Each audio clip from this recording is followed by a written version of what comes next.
Good morning, and I want to start a new series that I call the 3-minute podcast. Now, I know this is not your traditional podcast because we're on Instagram, but this is where a lot of us get our information from, either here or YouTube Shorts. So I'm keeping these short to fit those formats. And in these 3 minutes, I want to talk about questions or comments that I get daily from my followers, subscribers, friends, my DIY community. That's what this is all about. This is about the DIY community. This is not for the guy who calls himself a professional. And a lot of people call themselves professional. I don't know. I think that's when you stop learning. But two things I want to talk about, they're both in the same.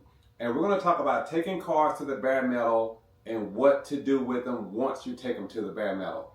All right, first mistake I see people make.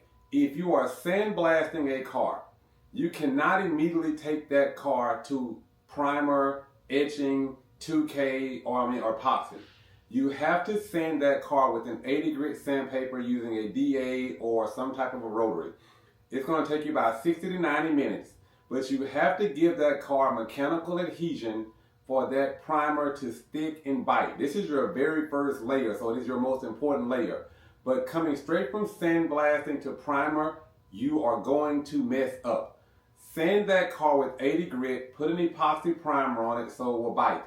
Now before you put that epoxy primer on that car, you want to clean that car and you want to put some form of an acid treatment or pre-metal treatment, rust inhibitor on that will lock out moisture, stop the fingerprints and all that so you don't start to get surface rust into the pores of that metal you just cleaned.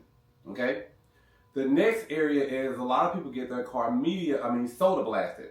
And soda blasting is great. It can work on fiberglass. Some people say it's more environmentally safe and all that. Cool. Well, one thing about soda blasting is you want to wash that car thoroughly because soda blasting can cause adhesion problems down the road. So if you have your car soda blasted, whether you use a Dawn dish soap, a purple power degreaser, a simple green reduced to mix with water, wash the car just like you're washing your car typically. Rinse it thoroughly, dry it with towels. Also take your air hose and spray that car off between all crevices.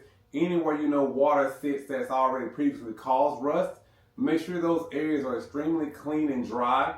Use the same rust preventative metal prep wipe on that. And then you can take that to an epoxy primer as well. Now, once your car is primed, I get a lot of questions on exactly what do I do after my car's been primed or it's put into epoxy primer. That'll be part 2, guys. Talk to you tomorrow.